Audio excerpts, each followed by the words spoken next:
ABC ન્યૂઝમાં આપનું સ્વાગત છે। રાધનપુરમાં દેશી દારૂના દૂષણ સામે જનતાનો આક્રોશ। પોલીસની હાજરીમાં જયાબેન ઠાકુરના નેતૃત્વમાં પાડવામાં આવી જનતા રેડ। રાધનપુર શહેરમાં છેલ્લા ઘણા સમયથી વિવિધ વિસ્તારોમાં ખુલ્લેઆમ ચાલી રહેલા દેશી દારૂના અડ્ડાઓ સામે સ્થાનિક રહીશોને જાગૃત યુવાનોનો આક્રોશ ફાટી નીકળ્યો છે। રાધનપુર પોલીસ સ્ટેશનમાં અવારનવાર લેખિત તથા મૌખિક રજૂઆતો કરવા છતાં તંત્ર દ્વારા કોઈ યોગ્ય કાર્યવાહી ન કરવામાં આવતા આજે પાટણ જિલ્લા મહિલા કોંગ્રેસ સમિતિના પ્રમુખ અને નગરસેવક જયાબેન ઠાકુરના નેતૃત્વમાં વિશાળ જનતા રેડ પાડવામાં આવી।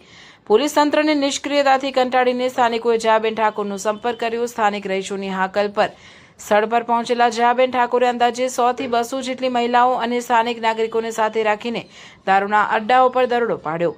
આશ્ચર્યજનક રીતે આ સમગ્ર જનતા રેડ પોલીસ કાફલાની સાક્ષીમાં જ કરવામાં આવી, જ્યાંથી સ્થળ પરથી દેશી દારૂનો જથ્થો મળી આવતા હડકંપ મચી ગયો છે। જનતા રેડ બાદ આકરા પાણીએ વિરોધ નોંધાવતા જયાબેન ઠાકુર અને સ્થાનિકોએ પ્રશાસનને સ્પષ્ટ ચેતવણી આપી છે કે રાધનપુર શહેરમાંથી દેશી દારૂનું દૂષણ જડમૂળથી નાબૂદ કરવામાં આવે। અડ્ડા સંચાલકો તેમજ બેદરકાર અધિકારીઓ સામે કડકમાં કડક કાયદાકીય કાર્યવાહી થાય। જો ટૂંક સમયમાં યોગ્ય પગલાં લેવામાં નહીં આવે તો આગામી દિવસોમાં સમગ્ર શહેરમાં ઉગ્ર જન આંદોલન કરવામાં આવશે।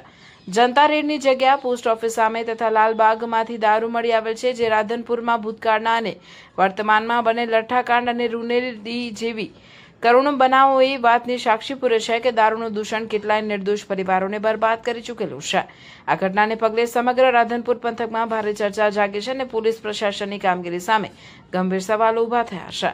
અહેવાલ વિપુલભાઈ ચૌધરી, રાધનપુર।